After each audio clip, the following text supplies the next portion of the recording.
When it comes to somebody asking questions of the both of you, and if they're nervous, don't know how to approach you, is honesty the best policy? Would you rather them just ask anything and basically put out there like, this is what we're dealing with, and thank you for your question? Or is there is that anxiety that they're dealing with too, maybe trying to ask you tough questions, part of the conversation? I think it comes with a tactful approach. I've certainly been asked questions that are inappropriate of my service, but most of the time when I am asked questions, it's usually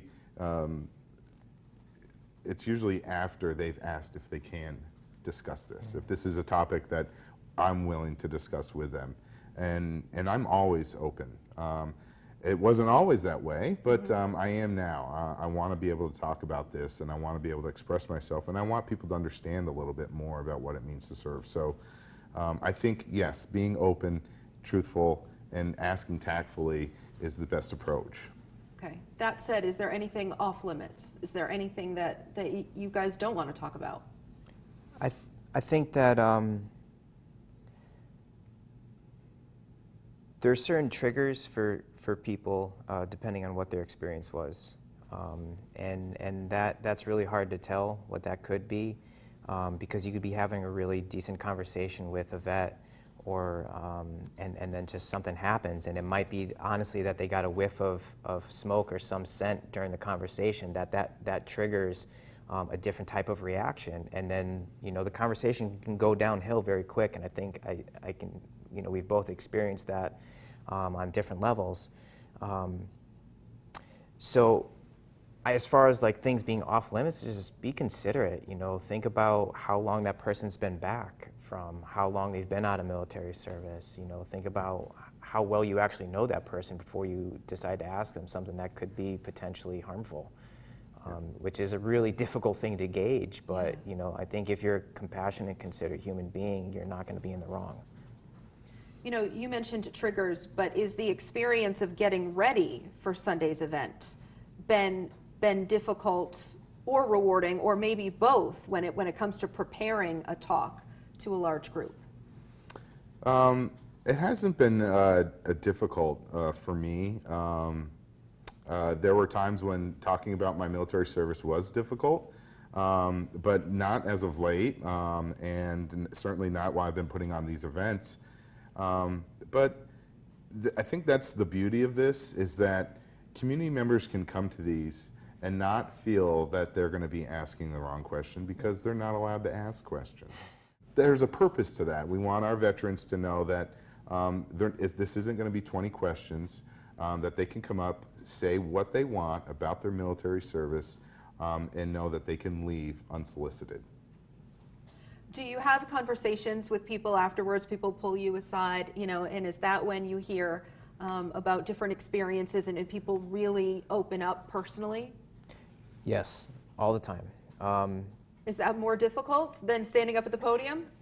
It depends. It depends on the crowd. It depends on the event. It depends on if it's an anniversary. Those are all factors that play into how easy it is afterwards. When I got out in 2007, I almost immediately fell into like veteran advocacy work, making art, and then moving forward with that into farming. And so I've had the pleasure of meeting with different community members around the country, and they always have a lot of questions, and sometimes it's extremely difficult because depending on what happened during the event itself, you might need to take a minute, and sometimes you really don't have that minute to rest and take a breath.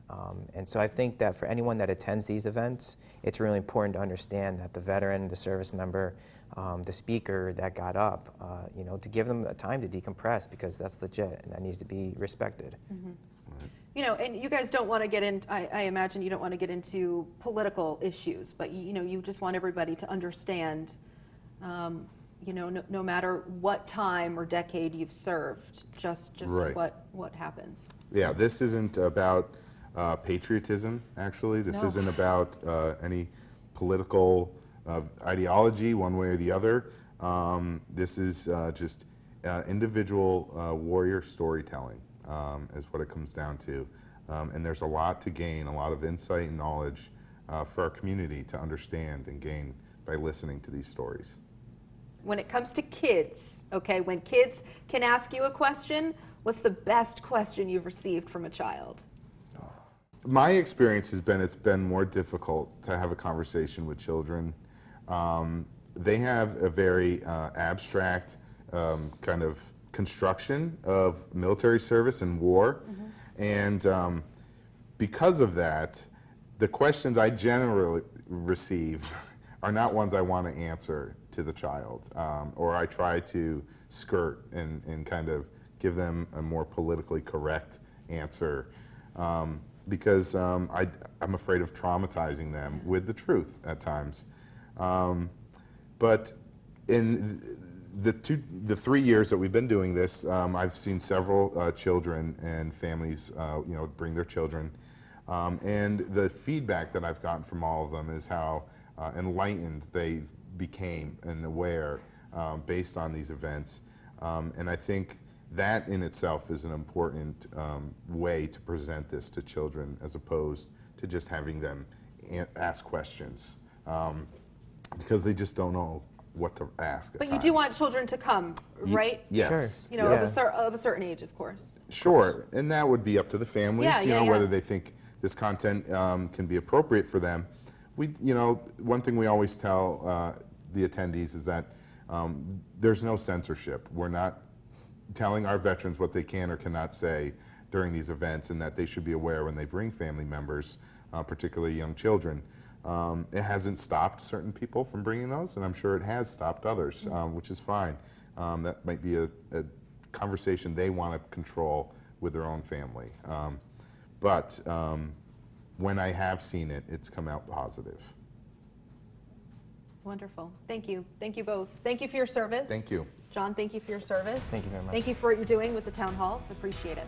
Yes. And we'll be right back on What Matters This Week.